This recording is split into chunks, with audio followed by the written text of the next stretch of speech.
आज आपण ज्यांच्या निमित्ताने इथं जमलो सगळे लोक, त्या महात्मा गांधींची काल पुण्यतिथी होती, त्यांची हत्या झाली होती काल.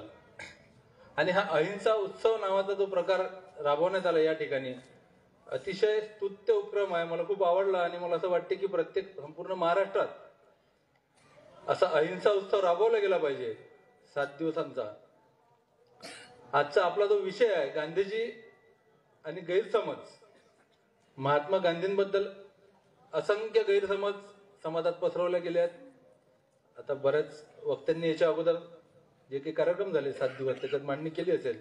मी काही थोड्याफार पैलूंवरती गांधीजींच्या प्रकाश टाकण्याचा प्रयत्न करतो. इथं उपस्थितांपैकी असा कोणी नसेल व्यक्ती ज्यानं आयुष्यात कधी असं वाक्य म्हटलं नाही की मजबुरी का नाम महात्मा गांधी. प्रत्येकानं कधीतरी आपल्या आयुष्यात हे वाक्य म्हटलंच आहे की मजबुरी का नाम महात्मा गांधी. एखाद्या भेकड माणसासाठी, एखाद्या भित्र्या माणसासाठी, नेबळट माणसासाठी जर मजबूर शब्द वापरला तर एकदा समजून घेऊ आपण. पण या जगातला सगळ्यात निर्भय माणूस, उभ्या आयुष्यात जो कधीच कुणाला घाबरला नाही, अशा माणसासाठी जेव्हा मजबूर शब्द वापरला जातो तेव्हा आपल्या हृदयाला वेदना होतात, मनाला वेदना होतात. मजबूर कोण आहे आणि मजबूत कोण आहे हे आपल्याला आपल्या चिकित्सक बुद्धीनं शोधावं लागेल, बघावं लागेल आजूबाजूला. मगच अजय भाऊंनी सांगितलं या जगात 1,08,000 पुस्तकं गांधींवरती लिहिले गेले आहेत. एकट्या महात्मा गांधींवरती सगळ्यात जास्त पुस्तकं या जगात 1,08,000 पुस्तकं. अजूनही लिहिणं सुरूच आहे. दुसरा नंबर आहे नेपोलियन बोनापार्टचा, त्याच्यावरती त्याच्यानंतर पुस्तकं लिहिली गेली आहेत बरीचशी. या जगातल्या 600 विद्यापीठांमध्ये गांधी आणि गांधी विचार शिकवला जातो. या जगातल्या 70 देशांमध्ये गांधींचे पुतळे आहेत. या जगातल्या 150 देशांनी गांधींवरती टपाल तिकीट काढली आहेत. आता मला सांगा, ज्या देशांनी महात्मा गांधींचे पुतळे ज्यांना उभारावं लागले आपल्या देशात 70 देशांना, त्या 70 देशांची मजबुरी आहे की गांधींची मजबुरी आहे? गांधीनं कोणाला बंदूक लावली होती का? माझ्यावरती पुस्तकं लिहा, माझे पुतळे उभे करा, माझ्यावरती तिकीट काढा, कोणाला जबरदस्ती केली होती? कधीच नाही. मग या जगातल्या 600 विद्यापीठांना असं वाटते की आमच्या विद्यार्थ्यांना गांधी आणि गांधी विचार शिकवला गेला पाहिजे. इथे 600 विद्यापीठांची मजबुरी आहे की गांधींची मजबुरी आहे? म्हणजे गांधीजी आयुष्यभर ज्यांच्या विरोधात लढले त्या ब्रिटिश सरकारने आपल्या पार्लमेंटच्या समोर गांधींचा पुतळा उभा करावा, ही त्या ब्रिटिश पार्लमेंटची मजबुरी आहे की गांधींची मजबुरी आहे? ज्या लोकांनी आयुष्यभर गांधींचा द्वेष केला त्या द्वेषातून गांधींची हत्या घडून आणली, हत्या झाल्यानंतर मिठाई वाटून आनंद साजरा केला, त्या संघटनेच्या लोकांना सुद्धा आज प्रातस्मरणात गांधींचंच नाव घ्यावं लागतं. ही गांधींची मजबुरी आहे की त्या संघटनेची मजबुरी आहे? मजबूर कोण आहे? आपल्या देशाच्या पंतप्रधानांना कोणाचाही उदो उदो करत असतील बाहेर, पण पंतप्रधान पदाची शपथ घेतल्यानंतर पहिल्यांदा जाऊन गांधींच्या समाधीवर डोकं टेकवावं लागतं. ही आपल्या पंतप्रधानांची मजबुरी आहे की गांधींची मजबुरी आहे? इथं कोणाचाही उदो उदो करो, बाहेर देशात गेल्यानंतर मी गांधीच्या देशातून आलो हेच सांगावं लागतं. ही आपल्या देशाच्या पंतप्रधानांची मजबुरी आहे की गांधींची मजबुरी आहे? मजबूर कोण आहे इथं? जो सगळ्यात निर्भय माणूस आहे, आयुष्यात उभ्या आयुष्यात कधी कुणाला घाबरला नाही. एक उदाहरण त्यांचं मी सांगतो. ज्यावेळेस गांधीजी चंपारण्यात गेले होते, चंपारण्यात निळीचं उत्पादन होत होतं, तिथले शेतकरी होते, त्यांचे प्रश्न होते, ते प्रश्न सोडवण्यासाठी महात्मा गांधी तिथं गेले होते. आणि तिथं जे निळीचे व्यापारी होते, म्हणजे जे निळ विकत घेऊन परदेशात पाठवायचे, व्यापार करायचे, ते इंग्रज होते. त्यांना निलावार म्हणायचे, निलावार. त्याच्यापैकी एका व्यापाऱ्यानं असं म्हटलं की हा गांधी जर मला कुठेतरी एकटा भेटला ना तर याला मी गोळ्या घालून ठार करीन. हे गांधींना समजलं. गांधी रोज सकाळी 5:30 वाजता उठायचे. त्या दिवशी रात्री झोपल्यानंतर सकाळी 3:30लाच उठले. सकाळी उठून आंघोळ वगैरे करून चप्पल घालून शेजारच्या गावात गेले जिथं तो व्यापारी राहत होता. त्या व्यापाऱ्याच्या घरी गेले पहाटे पहाटे. त्याचा दरवाजा वाजवला. तो व्यापारी चिडतच बाहेर आला की कोण एवढ्या सकाळी आला उठवायसाठी. गांधीजी त्याला म्हणतात की मी असं ऐकलं की तू मला मारायची प्रतिज्ञा घेतली आहे की बा हा गांधी कुठेतरी एकटा भेटला तर त्याला गोळ्या घालीन म्हणून. आता मी काय करू? माझ्यासोबत नेहमी कोणी ना कोणी लोक असतात, त्याच्यासाठी मी एकटाच आज इथं आलो आहे. तू मला गोळ्या मार आणि तुझी प्रतिज्ञा पूर्ण कर. एवढा निर्भय माणूस आहे. आयुष्यात त्या गांधींवरती 7 हल्ले झाले. त्याचे 6 हल्ल्यांचे त्याच्यापैकी कागदोपत्री पुरावे उपलब्ध आहेत. 6 हल्ले झाल्यानंतर सुद्धा तो माणूस सुरक्षा व्यवस्था स्वीकारत नाही, अंगरक्षक ठेवत नाही, सुरक्षा नको म्हणते. आणि आज आपल्या देशाचे नेते जेव्हा शेतकरी आंदोलक एका पुलाच्या दुसऱ्या बाजूला उभे असतात आणि आपल्या देशाचे पंतप्रधान या साईडला उभे असतात, तरी सुद्धा हे म्हणतात की तुमच्या मुख्यमंत्र्याला सांगा की शुक्र है मैं जिंदा बच के आ गया. निर्भय कोण आहे पहा. फक्त छातीचं माप सांगून चालत नाही.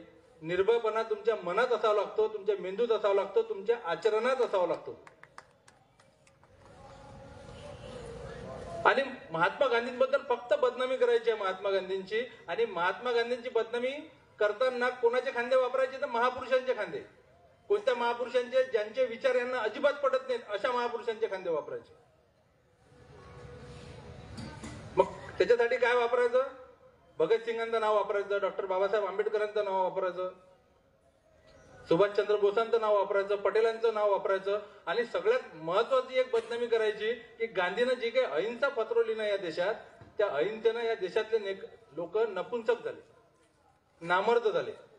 गांधीमुळे काय झालं की स्वातंत्र्य उशिरा मिळालं. गांधी नसते तर अगोदरच स्वातंत्र्य भेटलं असतं. हा गांधीनं आपला देश बर्बाद करून टाकला सगळं. आणि आजच्या युवकांना ते पटते सगळं की अहिंसेनं काम नसते चालत, हिंसाच करावी लागते. पटते का बरं? कारण की त्याच्याबद्दल अत्यंत खोट्या नाट्या धारणा सांगितल्या जातात. त्याच्यात एक वाक्य सांगितलं जातं की गांधीजींनी सांगितलं की आपल्या एका गालावर झापड मारली की दुसरा गाल पुढे करायचा. अरे हे कोणती अहिंसा आहे? युवकांना पटू शकत नाही ती गोष्ट, आणि कोणालाच पटू शकत नाही. पटण्यासारखीच नाही, कारण ती गोष्ट खोटी आहे. महात्मा गांधी जेव्हा अस्पृश्यता निवारणासाठी हरिजन यात्रेत चालत होते, त्या ठिकाणी एक सभा घेतली. त्या सभेत महात्मा गांधी असं म्हणतात की या अस्पृश्यांवर, दलितांवर आम्ही एवढे अत्याचार केले आहेत सवर्णांनी की त्यांनी आमच्या एका गालावर झापड मारली आणि आम्ही आमचा दुसरा गाल पुढे केला, त्यांनी त्याही गालावर झापड मारली, तरी सुद्धा त्यांच्यावर आम्ही केलेल्या अन्यायाचं परिमार्जन होऊ शकणार नाही. असं ते संपूर्ण वाक्य आहे. हा संपूर्ण संदर्भ खोडून टाकायचा. फक्त एवढंच सांगायचं, गांधींनी काय सांगितलं? एका गालावर झापड मारली की दुसरा गाल पुढे करा. धादांत खोट्या गोष्टी. आणि अहिंसेने लोक नपुंसक बनले. अहिंसेमुळे स्वातंत्र्य उशिरा मिळालं. एक गोष्ट लक्षात घ्या, आपल्या देशावरती जे काही राज्य आलं ब्रिटिशांचं, ते ईस्ट इंडिया कंपनी आली होती पहिले. ईस्ट इंडिया कंपनीचं आपल्या देशावरती राज्य सुरू झालं 1757 साली. कधी? 1757. आणि महात्मा गांधी दक्षिण आफ्रिकेतून आपल्या भारतात आले 1915 साली. लक्षात घ्या, ब्रिटिशांचं शासन कधी सुरू झालं? 1757 साली. महात्मा गांधी या देशात भारतात आले 1915 साली. म्हणजे हा किती वर्षाचा गॅप आहे? 158 वर्षाचा गॅप आहे. बरोबर आहे. इंग्रजांची सत्ता सुरू होऊन 158 वर्ष झाल्यानंतर महात्मा गांधी दक्षिण आफ्रिकेतून भारतात आले. मग या 158 वर्षात, म्हणजे 150 वर्षाचं, गांधी कुठंच नव्हते. गांधींची अहिंसा कुठंच नव्हती. गांधींची काही अडचण नव्हती. गांधीनं कोणाला बांधून ठेवलं नव्हतं. अहिंसेचं तत्व नव्हतं. मग का बरं हा देश स्वतंत्र होऊ शकला नाही? अरे 157 वर्ष. जे लोक असा आरोप करतात की गांधींच्या अहिंसेनं हा देश नपुंसक बनला, त्या लोकांनी का बरं शस्त्र घेतले नाही हाती? का बरं इंग्रजांच्या विरोधात लढले नाही? का बरं या देशाला स्वातंत्र्य मिळवून दिलं नाही? 1 लाखाच्या आतमध्ये इंग्रज होते. इंग्रजांची संख्या किती? 68,000 वगैरे काहीतरी संख्या होती फक्त. आणि आपल्या देशाची लोकसंख्या होती 28-29 कोटी. मग या 158 वर्षात गांधी नसताना हे 28-29 कोटी लोक का बरं हाकलू शकले नाहीत इंग्रजांना? आणि गांधी या देशात 1915 साली येतात. 1920 साली ते या स्वातंत्र्य लढ्याचे सर्वोच्च नेते होतात. आणि अवघ्या 27 वर्षात स्वातंत्र्य भेटते आपल्याला. फक्त 27 वर्षात. वरून प्रश्न विचारायचा, गांधींनी काय केलं? भगतसिंग फासावर गेले, सुभाष बाबूंनी सेना उभी केली, पण गांधींना काय केलं असं? मग भगतसिंगांचं आम्ही जे काही योगदान आहे, क्रांतिकारकांचं जे काही योगदान आहे, त्याला काही महत्व द्यायचं नाही का? फक्त गांधींचंच नाव घ्यायचं का आम्ही? आपण लक्षात घेतलं पाहिजे की या देशाला जे काही स्वातंत्र्य मिळालं त्याच्यात प्रत्येकाचं योगदान आहे. आणि गांधींना जे अहिंसावादी जे बनवलं, आपण लक्षात घेतलं पाहिजे की अहिंसक लढा असो की सशस्त्र लढा असो, दोन्हीही लढ्यांचे सरसेनापती हे महात्मा गांधीच होते. महात्मा गांधींनी फक्त अहिंसक लढ्याने मार्गाने जाणाऱ्या लोकांनाच मदत केली नाही, सशस्त्र मार्गाने जाणाऱ्या लोकांना सुद्धा मदत केली. भगतसिंग ज्यावेळेस त्यांना फाशीची शिक्षा सुनावण्यात आली आणि जो आरोप केला जातो की भगतसिंगाची फाशी थांबवण्यासाठी गांधींनी काहीच केलं नाही, महात्मा गांधींनी ब्रिटिश सरकारला 6 पत्र लिहिले. 6 पत्र. त्या पत्रांमध्ये त्यांनी लिहिलं की या मुलांची शिक्षा माफ करा, कमी करा, जन्मठेपेत बदला. यांना जर तुम्ही फाशी दिली, शिक्षा दिली, मृत्यूदंड दिला तर लोकांचा जो जनक्षोभ आहे तो उसळून येईल, तुमच्यावरचा संताप उसळून येईल आणि तुम्हाला त्रास होईल ब्रिटिश सरकारला. आणि लॉर्ड आयर्विन सोबत अनेक तास गांधींनी चर्चा केली, त्यांना समजावून सांगितल्या सगळ्या गोष्टी की या लोकांना फाशी देऊ नका. लॉर्ड आयर्विन शेवटी चिडले. चिडून ते गांधींना म्हणतात, अहो गांधी, तुम्ही अहिंसेच्या मार्गाने जाणारे लोक, भगतसिंग म्हणजे हिंसक मार्गाने, सशस्त्र मार्गाने जाणारा, तुमचं त्याचं काय घेणं देणं आलं, तुम्ही कशाला त्याच्यासाठी माझ्याशी भांडता. महात्मा गांधी तिथं सांगतात की जरी आमचे मार्ग वेगळे असले तरी तो तसूभरही माझ्यापेक्षा कमी देशभक्त नाही. महात्मा गांधींनी 6 पत्र लिहिले, लॉर्ड आयर्विन सोबत अनेक तास चर्चा केली. भगतसिंगांचे जे सहकारी आहेत सचिंद्रनाथ सन्याल, त्यांनी भगतसिंगांचं एक चरित्र लिहिलं. त्या चरित्राचं नाव आहे सरदार भगतसिंग. त्या चरित्रात ते लिहितात, कोणाचे मित्र आहेत ते, कोणाचे सहकारी आहेत, भगतसिंगांचे सहकारी स्वतः. ते लिहितात की महात्मा गांधींनी भगतसिंगांची फाशी थांबवण्यासाठी जे काही प्रयत्न केले त्या प्रयत्नांची माहिती या जगाला झाली नाही, याच्याबद्दल मला खंत वाटते. स्वतः सुभाषचंद्र बोसांनी 1942 अँड इंडियन स्ट्रगल नावाचं पुस्तक आहे. त्या पुस्तकात स्वतः नेताजी सुभाषचंद्र बोस असं लिहितात की महात्मा गांधींनी भगतसिंगांची फाशी थांबवण्यासाठी जे काही प्रयत्न केले त्या प्रयत्नांना तोड नाही. लॉर्ड आयर्विन ज्यांच्यासोबत अनेक तास गांधींनी चर्चा केली आणि शिक्षेत माफी मागितली की या मुलांना सोडा, त्या लॉर्ड आयर्विनने आपल्या आत्मचरित्रात लिहून ठेवला आहे की भगतसिंगांची फाशी थांबवण्यासाठी फक्त एकाच माणसाने सगळ्यात जास्त प्रयत्न केले, तो म्हणजे मोहनदास करमचंद गांधी होता. पण माझे हात आमच्या सत्तेनं बांधलेले होते, मी काही करू शकलो नाही, असं त्यांनी आत्मचरित्रात लिहून ठेवलं. अजून काय पुरावा पाहिजे तुम्हाला भगतसिंगाची फाशी थांबवण्यासाठी गांधींनी काय केलं तर? आता हे मी सांगितलं की गांधींनी काय केलं, बरोबर आहे. आता मला सांगा की हा प्रश्न करणारे लोक, जे लोक असा प्रश्न विचारतात की भगतसिंगांची फाशी थांबवण्यासाठी महात्मा गांधींनी काय केलं, त्या लोकांनी काय केलं हे सांगा. ज्या कट्टरवादी संघटनेचे पक्षाचे लोक असं म्हणतात की महात्मा गांधींनी काय केलं, त्या पक्षाच्या संघटनेच्या लोकांनी, त्यांच्या पूर्वीच्या नेत्यांनी भगतसिंगांची फाशी थांबवण्यासाठी काय केलं सांगा. डॉक्टर हेडगेवारांनी काय केलं सांगा, गोडवलकरांनी काय केलं सांगा, राष्ट्रीय स्वयंसेवक संघ हिंदू महासभेनं काय केलं सांगा. एक प्रयत्न दाखवा, एक निवेदन दाखवा, एक सत्याग्रह दाखवा, एक आंदोलन दाखवा. हे सगळं जाऊ द्या, भगतसिंगांना फाशी झाल्यानंतर फक्त एवढं दाखवा की हे वाईट घटना झाली, एवढं तरी म्हणा. एवढंही म्हणायची ज्यांची हिंमत नाही ते लोक आज प्रश्न विचारतात की महात्मा गांधींनी भगतसिंगांची फाशी थांबवण्यासाठी काय केलं. माझं असं ठाम मत आहे की भगतसिंगांना फाशी व्हावी असं ठाम मत हेडगेवारांचं होतं. त्यांची मूक संमती होती भगतसिंगांच्या फाशीला. मी अत्यंत जबाबदारीनं बोलतो की हेडगेवारांची भगतसिंगांच्या फाशीला मूक संमती होती. हे वाक्य तुम्ही खोडून दाखवा. हे वाक्य खोडण्यासाठी तुम्हाला हेडगेवारांचा किंवा राष्ट्रीय स्वयंसेवक संघाचा एक प्रयत्न दाखवावा लागेल की त्यांनी भगतसिंगाची फाशी थांबवण्यासाठी केला. त्यांनी कधीच कोणता प्रयत्न केला नाही. भगतसिंगाचं नाव कशासाठी वापरायचं? भगतसिंग कट्टर नास्तिक माणूस, कम्युनिस्ट माणूस, यांच्या विरोधी विचारांचा माणूस. पण त्यांच्याबद्दलचा कळवळा कशासाठी दाखवायचा? तर त्याच्या खांद्यावर बंदूक ठेवायची आणि गांधीवर निशाणा मारायचा.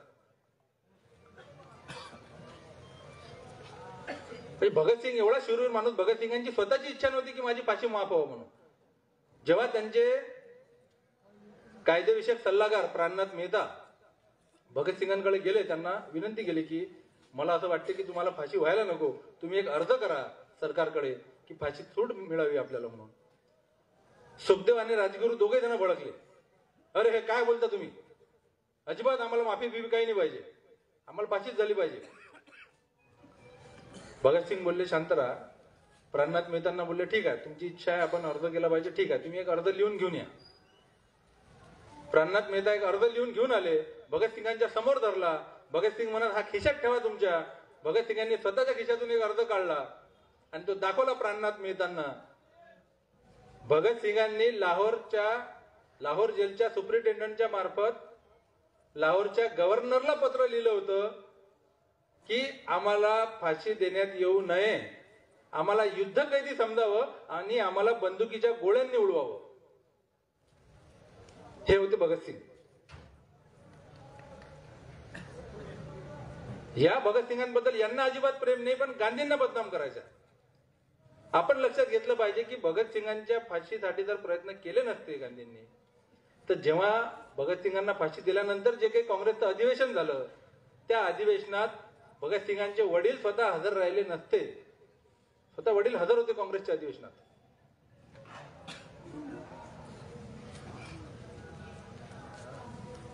पण गांधींना बदनाम करायचं तर नाव घेतलं पाहिजे. मुलांना दूर करायचं आहे, कम्युनिस्टांना दूर करायचं गांधीपासून, तर भगतसिंगाचं नाव घेतलं पाहिजे. दुसरं घ्यायचं बाबासाहेब आंबेडकरांचं नाव. बाबासाहेब आंबेडकर आणि गांधी कट्टर शत्रू होते. आता मला एक गोष्ट सांगा, मतभेद कोणात नसतात. बापलेकात मतभेद असतात, मायलेकात मतभेद असतात, भावाभावात मतभेद असतात, मित्रांमध्ये मतभेद असतात. आपण इथे जे काही बसलेले लोक आहे, तुमचे आणि माझे 100% सगळे विचार नाहीच पटू शकत. 2-4 असे मतं असू शकतात की ज्याच्यावर आपले मतभेद आहेत 2-4 गोष्टींमध्ये, आणि ते जिवंतपणाचं लक्षण आहे. कोणासोबत 100% मतं पटत नसतात. आणि गांधी आणि बाबासाहेब दोघे जण महान माणसं आहेत. त्यांनी त्या काळात काय केलं काय नाही, त्यांना एकमेकांच्या काय गोष्टी खटकल्या त्यांनी उघड मांडल्या आणि नंतर त्या मान्यही केल्या. आपण त्या दोघांचंही त्या काळातलं, म्हणजे त्या काळात त्या दोघांच्याही ज्या प्रायोरिटीज होत्या, ज्याला आपण प्राधान्यक्रम म्हणतो, ते प्राधान्यक्रम दोघांचे वेगळे होते. हे आपण लक्षात घेतलं पाहिजे. बाबासाहेबांचा प्राधान्यक्रम होता की ज्यांना जनावरांपेक्षाही वाईट वागणूक दिली जाते, त्या माझ्या सगळे जे काही ज्ञातीबंधू आहेत त्या सगळ्यांना माणसात आणायचं होतं, त्यांना समान अधिकार मिळवून द्यायचे होते, अस्पृश्यता निवारण करायचं होतं. हा बाबासाहेबांचा प्राधान्यक्रम होता. गांधींचा प्राधान्यक्रम होता की या देशाला स्वातंत्र्य मिळवून देणं, त्याच्यानंतर बाकीच्या गोष्टी. बाबासाहेबांचा प्राधान्यक्रम या लोकांना माणसात आणणं पहिले, बाकीच्या सगळ्याच्या नंतर गोष्टी. असे सगळे प्राधान्यक्रम होते. आणि या दोघांनीही असं लिहून ठेवलं आहे की आमच्या विचारांबद्दल तुम्ही जेव्हा केव्हा कन्फ्युज व्हाल, गोंधळून जाल, तेव्हा आमचा शेवटचा जो विचार आहे तो तुम्ही खरा माना. पहिले गांधीजी असं बोलले होते की मी चातुर्वर्ण मानतो. त्याच्यानंतर गांधींमध्ये विचारांमध्ये बदल झाला.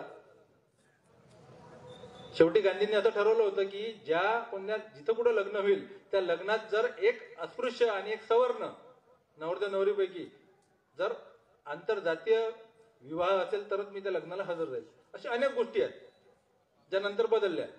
पण बाबासाहेब आणि गांधीतला मतभेद दाखवण्यासाठी सगळ्यात महत्वाचा मुद्दा जो मांडला जातो तो सांगितला जातो पुणे करार. पुणे करारामुळे असं झालं की अस्पृश्यांचं कायमचं नुकसान झालं. जीवन मरणाचा प्रश्न होता. आणि पुणे करार अनेकांना माहित नाही. त्या पुणे करार म्हणजे काय आपण समजून घेतलं पाहिजे की स्वतंत्र मतदारसंघ आणि विभक्त मतदारसंघ किंवा राखीव जे आपण म्हणतो आता ते, या दोन्ही मतदारसंघातला फरक समजून घ्या. स्वतंत्र मतदारसंघ म्हणजे असे मतदारसंघ ज्या ठिकाणी एखादा जर अस्पृश्य उभा राहिला तर त्या ठिकाणी त्याला अगोदर फक्त अस्पृश्य लोकच मतदान करतील, बाकीचे लोक करणार नाहीत. आणि राखीव मतदारसंघ म्हणजे आज जसा मतदारसंघ आहे आपला, जो एसटी राखीव असला तर त्या मतदारसंघात एसटी जरी उभा राहिला तर सगळे लोक त्याला मतदान करतील. पण गांधींचं असं म्हणणं होतं की जर एकमेकावर अवलंबून नसले सवर्ण आणि दलित तर दोघांमध्ये आणखी अंतर वाढेल, दोघांमध्ये दरी निर्माण होईल आणि या इंग्रजांना फोडा आणि राज्य करा ही नीती त्यांना अवलंबण्यासाठी मदत होईल, असं गांधींचं म्हणणं होतं. मग बाबासाहेबांनी 2 पावलं माघार घेतली, मनाचा मोठेपणा दाखवला आणि तो पुणे करार झाला. आता मला सांगा, बाबासाहेब मसुदा समितीचे अध्यक्ष होते.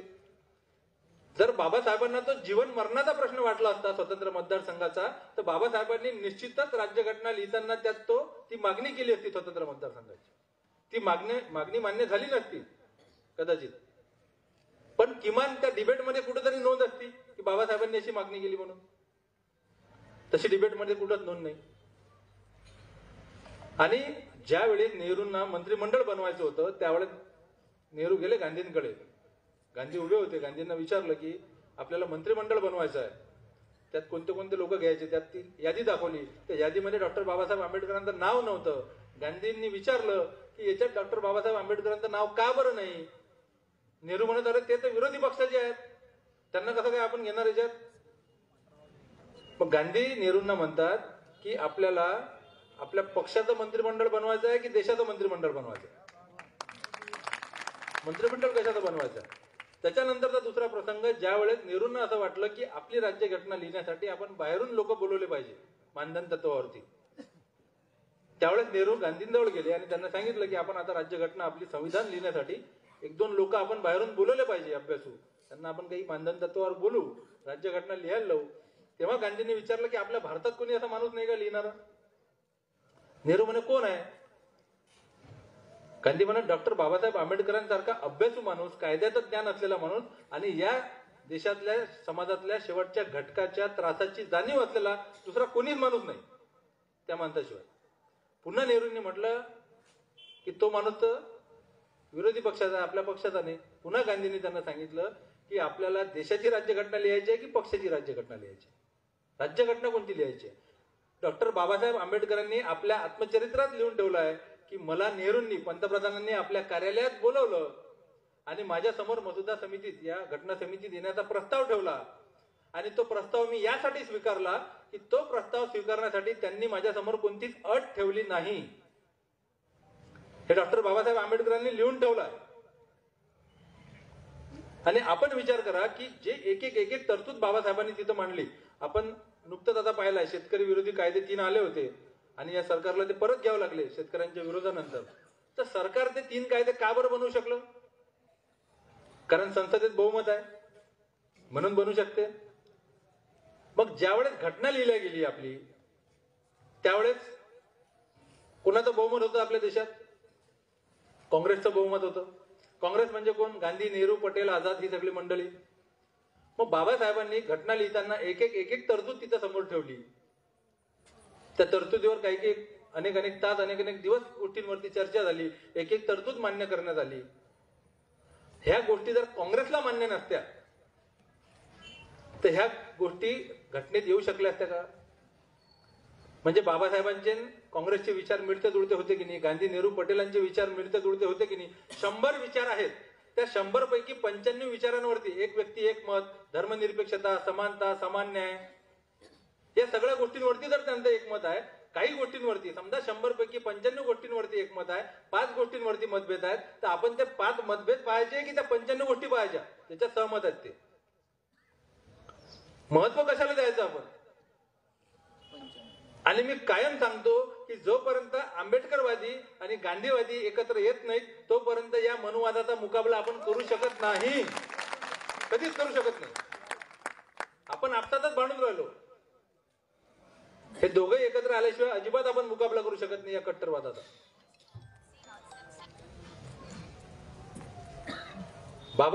जेव्हा बाबासाहेबांनी लग्न केलं दुसरं, त्यावेळेस बाबासाहेब पत्रिका घेऊन गेले आणि महादेवभाई देसाईंचे चिरंजीव होते, त्यांना ते बोलले की आज जर बापू असते तर त्यांना खूप आनंद झाला असता, कारण ते त्याच विवाहात जात होते ज्याच्यात एक सवर्ण आणि एक अस्पृश्य आहे.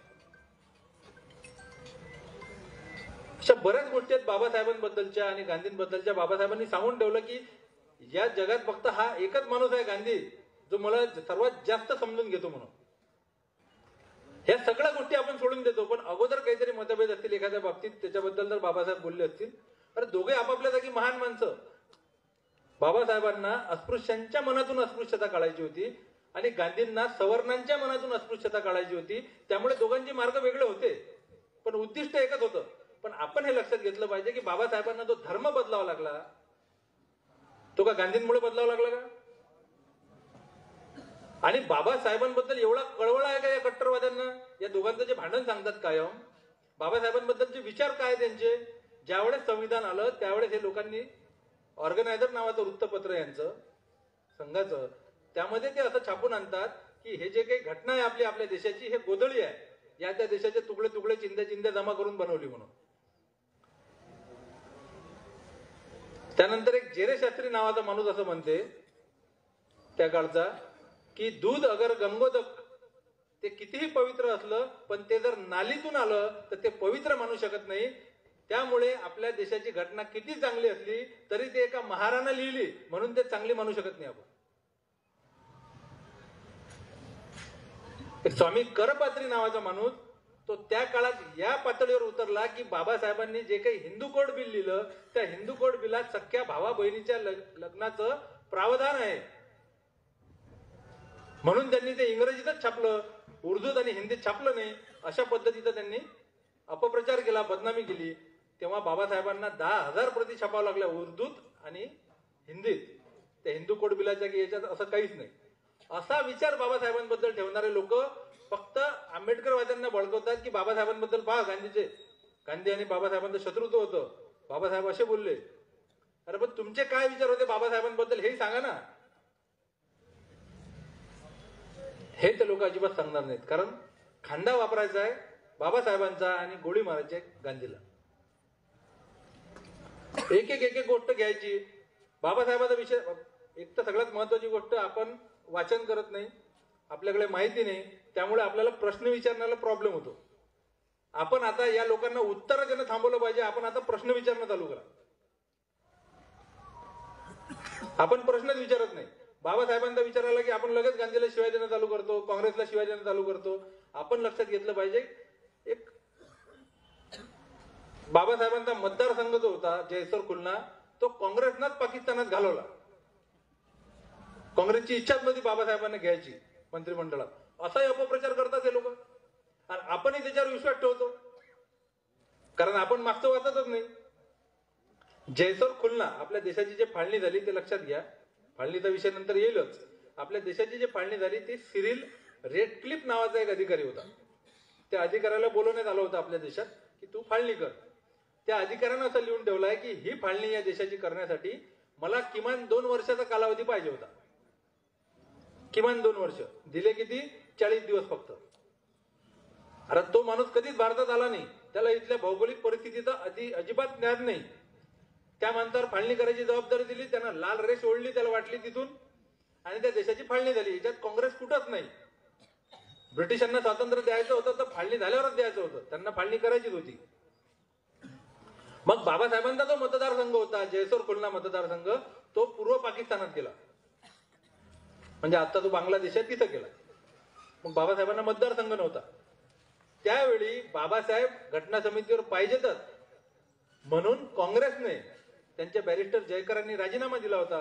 त्यावेळेस बॉम्बे स्टेट म्हणायचे, महाराष्ट्र म्हणत नव्हते, बॉम्बे स्टेट म्हणायचे. त्या बॉम्बे स्टेट मतदारसंघातून बॅरिस्टर जयकरांनी राजीनामा दिला. त्यांची जे रिक्त झालेली जागा आहे त्या रिक्त झालेल्या जागेतून काँग्रेसने बाबासाहेबांना अविरोध निवडून आणलं. ते घटना समितीवर पाहिजेत म्हणून अविरोध. हे लोक सांगतच नाही. हे लोक एवढंच सांगणार की बाबासाहेबांना पाळलं, बाबासाहेबांना मतदारसंघात येऊ दिलं नाही.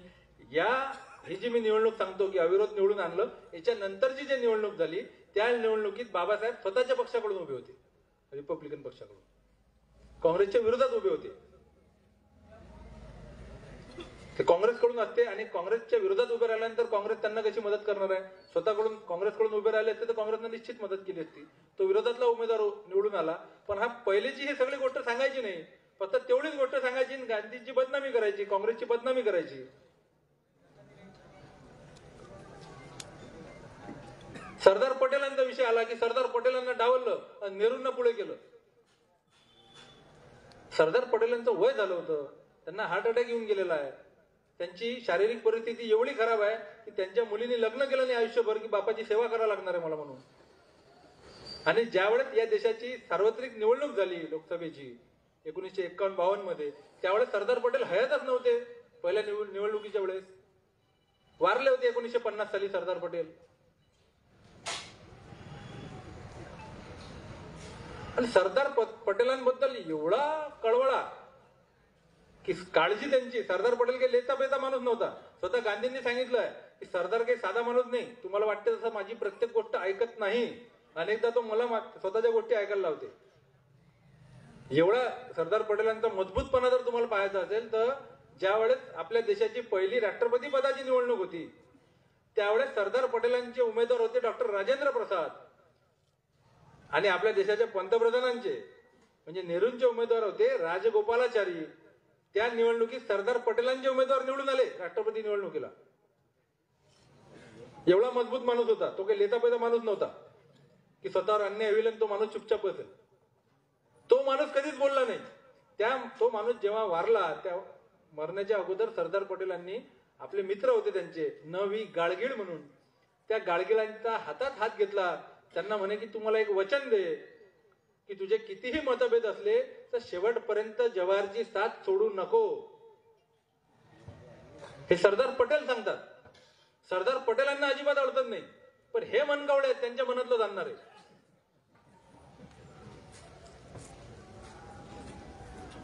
सरदार पटेलांचं नाव घ्यायचं 3000 कोटीचा पुतळा उभा करायचा मोठा आणि त्यांच्या नावाचं जे स्टेडियम होतं त्या स्टेडियमचं नाव बदलून काय करायचं स्वतःचं नाव द्यायचं त्याला नरेंद्र मोदी स्टेडियम. तर स्टेडियम बांधायला हरकत नाही ना आमची. त्याच्यापेक्षा मोठं स्टेडियम बांधा त्याला नाव द्या ना. आपण नावं कोणते बदलतो कोणत्याही वास्तूचे रस्त्याचे कशाचे नावं बदलतो आपण. ज्या वास्तूला रस्त्याला किंवा एरियाला परिसराला आपण नाव कोणाचं बदलतो. एखाद्या परकीय आक्रमणकर्त्याचं नाव दिलेलं असेल आपल्या देशाचा शत्रू असेल तो वाईट मनुष्य असेल तो अशा माणसाचं आपण जर नाव दिलेलं असेल तर ते नाव बदलतो आणि आपल्या देशातल्या एखाद्या महान व्यक्तीचं नाव ठेवतो आपण. सरदार पटेल वाईट होते का देशाचे दुश्मन होते का. त्यांचं नाव बदलणं म्हणजे एवढा अपमान तर ब्रिटिशांनी कधी केला नाही सरदार पटेलांचा.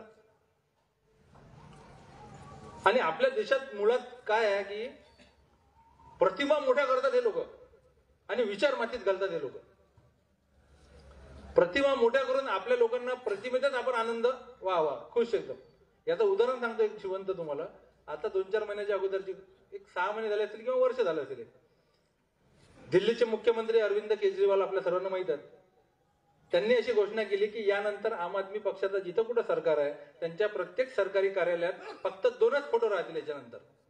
एक भगतसिंगांचा सरदार भगतसिंग आणि दुसरे डॉक्टर बाबासाहेब आंबेडकरांचा.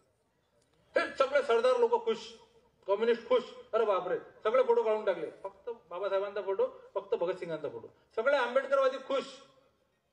काय मोठा माणूस आहे सगळे फोटो काढून टाकले बाबासाहेबांचाच फोटो लावला. याच्यानंतर ही घोषणा केल्यानंतर 8 ते 10 दिवसात केजरीवालांचं असं वक्तव्य आहे की या देशाच्या नोटेवरती महालक्ष्मीचा फोटो असला पाहिजे. लक्षात घ्या तुम्ही. सरदार भगतसिंग कट्टर नास्तिक माणूस देवधर्म न मानणारा माणूस कम्युनिस्ट माणूस त्याचा फोटो लावला विचार मातीत घातला. डॉक्टर बाबासाहेब आंबेडकरांचा फोटो लावला तिथं आणि त्याच्या 1 महिन्याच्या नंतर केजरीवालांच्या मंत्रिमंडळातले एक मंत्री एका सार्वजनिक कार्यक्रमात गेले दिल्लीच्या आणि तिथं मंचावरून 22 प्रतिज्ञा म्हटल्या त्यांनी. भाजपवाल्यांनी ऑब्जेक्शन घेतलं की या मंत्र्यावर आमचं ऑब्जेक्शन आहे. यांनी 22 प्रतिज्ञा म्हटल्या तिथं स्टेजवरती. केजरीवालांनी त्या स्वतःच्या मंत्रिमंडळातून त्या मंत्र्याची हकालपट्टी करून टाकली. बाबासाहेबांचा फोटो लावलाय मोठा विचार मातीत. 22 प्रतिज्ञा म्हणणं गुन्हा आहे का. आणि आपण त्या प्रतिमांच्या प्रेमात पडतो. विचार आपणही मातीत गेले तर आपल्याला काही फरक पडत नाही. आपण आपलं चालू आहे आपण त्याच्यात खुश आहोत. ह्या सर्व गोष्टी जे काही आक्षेप आहेत गांधींवरचे हे आक्षेप लक्षात घेताना आपण सर्वात पहिले ठरवलं पाहिजे की आपण गांधींना मानायचं कशासाठी नेमकं. हे ठरवलं एकदा की सोपं होते. गांधी रोज प्रार्थना करत होते सर्वधर्मीय म्हणून गांधींना मानायचं आहे की ते ब्रिटिशांच्या विरोधात लढले म्हणून मानायचं आहे. गांधी रोज सूत कातत होते चरख्यावरती म्हणून गांधींना मानायचं आहे की त्यांनी स्वातंत्र्य मिळवून दिलं म्हणून गांधींना मानायचं. गांधींना मानायचं कशासाठी हे ठरवावं लागेल आपल्याला. नाही तर काय होते की बाबा आमटे आहेत. बाबा आमटेंनी आयुष्यभर कुष्ठरोग्यांची सेवा केली म्हणून आपण त्यांचे आभार मानले पाहिजे की त्यांनी कॅन्सरच्या रुग्णासाठी काहीच केलं नाही आयुष्यात म्हणून त्यांना शिवाय द्यायचे आपण. महेंद्रसिंग धोनी आहे त्याला कशासाठी मानायचं आपण. क्रिकेट खेळते ना तो. मग तो चांगली क्रिकेट खेळते म्हणून त्याचं अभिनंदन करायचं त्याला मोठं म्हणायचं की तू कशाचा प्लेअर रे तुला तर हॉकी खेळता येत नाही. अरे हॉकीसाठी मानतच नाहीत ना त्याला. त्याला क्रिकेटसाठी मानतात ना. आपण हे ठरवलं पाहिजे पहिले की गांधींना मानायचं कशासाठी नेमकं. त्या पुस्तकातच मी उदाहरण दिलं की आंब्याचं झाड आहे, त्या आंब्याच्या झाडाला झाड आपल्याला सावली देते, फळं देते, आंबे देते.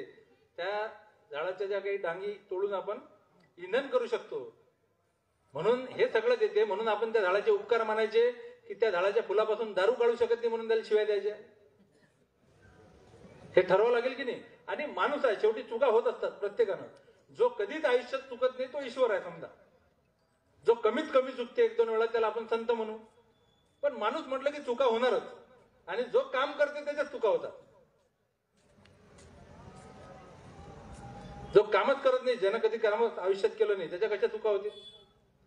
पण या माणसाला मारायचं, मारायसाठी मग काय सांगायचं, काहीतरी कारण सांगायला लागेल की नाही. खरं कारण सांगता नाही येत, कारण खरं कारण सांगितलेलं लोक अजून अंगावर येतात देशातले.